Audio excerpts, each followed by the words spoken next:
Delegate, delegate, and delegate. If you're a leader, of course, the whole idea is that you have a team and you delegate tasks to that team.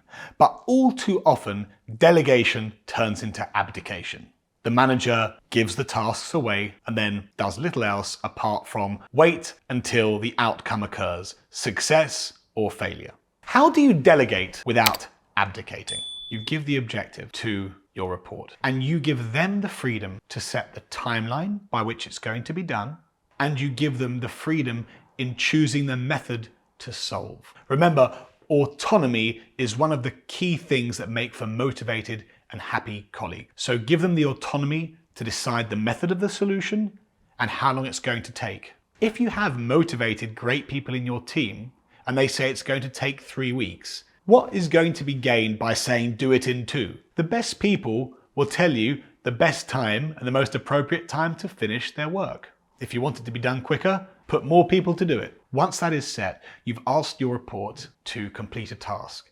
They've given you a timeline. They've gone away and provided you with their method. Then it's all about regular checkups, and this is where the weekly one-on-one is sacrosanct. We set you a task, you said it would take 4 weeks, so every week I'm going to ask you how that task is going, and I'm going to reoffer my support if you believe it's necessary. The most important thing to ensure you're not abdicating is that you also retain accountability.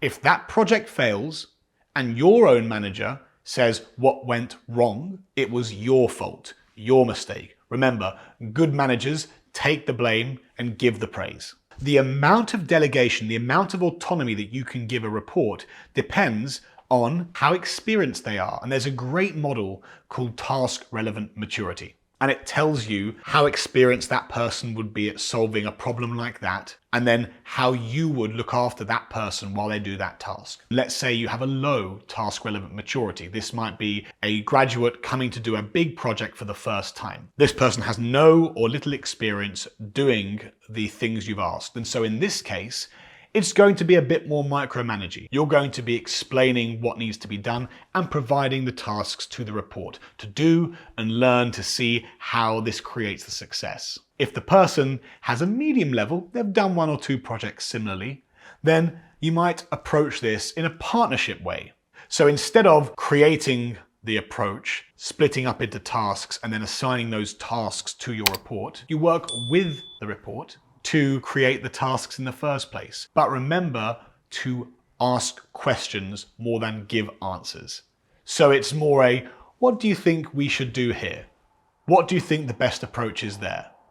Let that person try always on their own, and if you think you can improve and help them, then offer your help only after they have attempted to come up with the solution themselves. And finally, if you have someone who's done that task again and again and again, all you need to say is complete this task and keep me up to date with how you're doing. And then all you need there is that weekly one-on-one. How's the task going? Can I help anywhere? The answer very commonly will be, it's going fine, I don't need any help. But that's fine. You've not abdicated because you are keeping an eye and keeping a check on that task, even though it might literally be 30 seconds each week. So remember, you must not abdicate when you delegate. You do not lose responsibility when you give a task to a direct report. When you think about how you delegate and how much you want to sit on top of that person, it's all about how much experience they have in solving a similar problem. I hope you found that useful.